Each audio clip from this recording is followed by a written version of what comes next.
All right, so today we are changing a cutlass bearing, and I didn't think to start videoing until we were deep into this, so you missed the first part. It's going to look a lot easier than it really is. I want to give you the idea that it's really easy, but I'd be lying to you. It's a real pain in the butt. Okay, so the shaft on most boats, the shaft comes out somewhere times out of the hull. This time it comes out of the root of the keel.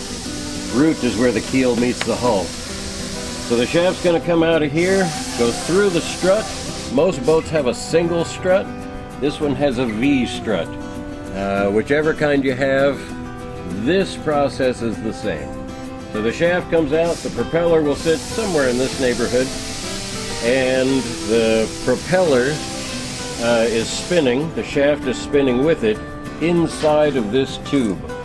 And it's got kind of a moderately high-tech rubber. And it allows the shaft to spin, it's lubricated by the water, and it lasts for a long time. But eventually, someday, it gives up the ghost. And the way you know is when you grab the shaft of the propeller, it'll move. And if you can get that thing to move at all, if you can feel it moving, the cutlass bearing is toast, and it's time to replace it. And the technology for cutting out the cutlass bearing is that we're using a Sawzall. I have a Milwaukee Sawzall, and then we have a little hand hacksaw. I highly recommend the handle. You can get any brand you want, but without the handle it'll tear your hands up. And we cut a groove, and Videy will swing around in just a minute to show you the groove. So we cut a groove into the cutlass bearing. This thing is a perfect fit. The inside of the strut and the outside of the cutlass bearing are functionally the same size. So it's a machine fit. It's incredibly tight. And once this thing is in here, it's basically just one piece of metal. It's not, but functionally it's one piece of metal. And so this thing will stay still.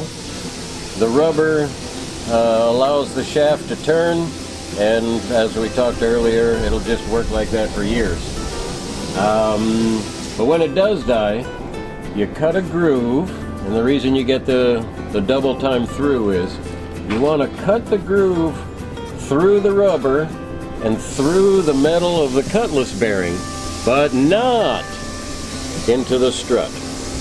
So it is very normal to put a tiny little nick into the strut, because you do have to cut all the way through this. If you leave the tiniest little bit of this not cut through, it is such a nightmare to try to get this thing out.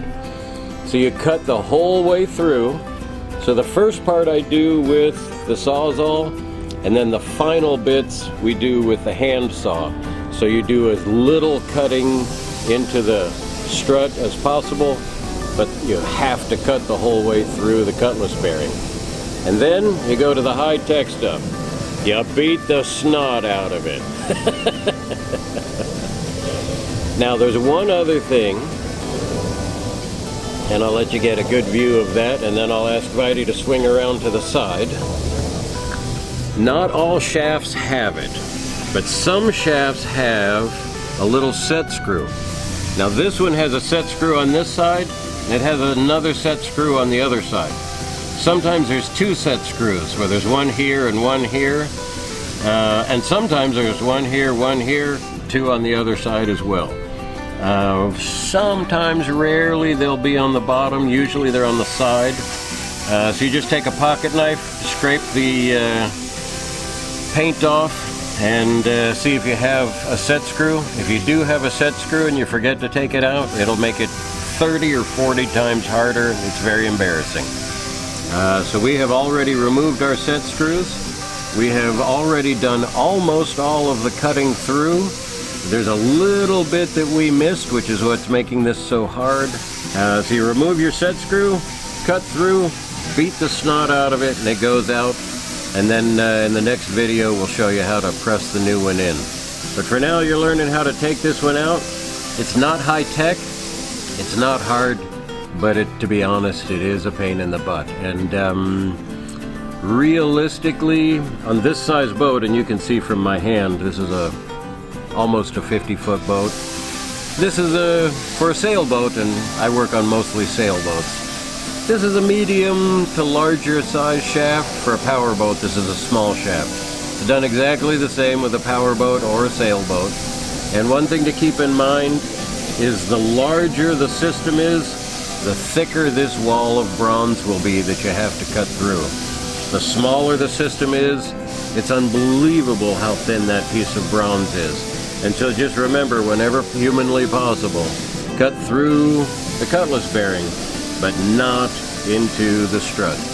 And that's it. We're gonna cut off here, and when the scene pops up, it'll be a flash of time for you, but it'll be a few minutes for us. And I'll be replaced by a much more handsome and far friendlier Justin, who will be hacking away at this thing and then beating the snot out of it. So as always, it's a pleasure, and talk to you on the flip side.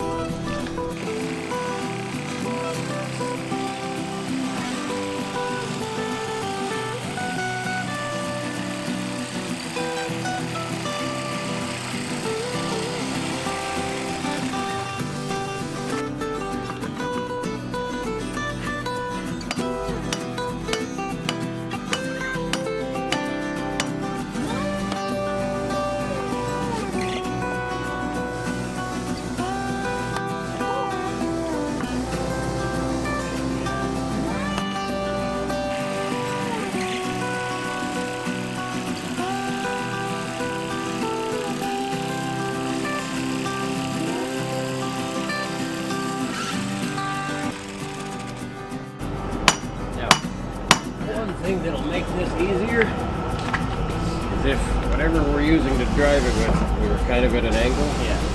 The more dead straight we are, and the hammer comes more dead straight, the easier it is.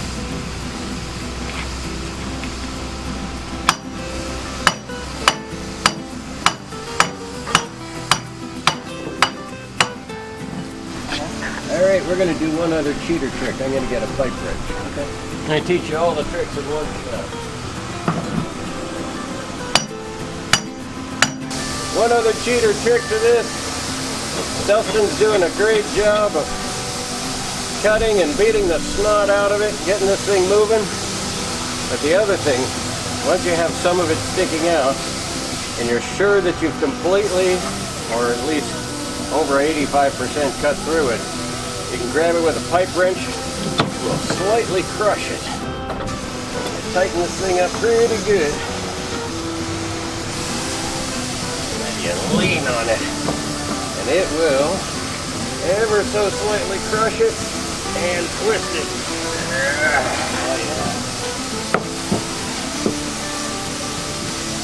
And while you're twisting, if you give it a little outward motion, it will start moving. So that's the other cheater technique. So, pardon me for being out of breath. I'm old and fat and cranky, but you can sometimes twist it out, but as a minimum, you'll be able to free it up so that when you beat the snot out of it, it'll come the rest of the way. I'll let you twist it just so that you can. It's up to you whether you want to twist it or beat it out.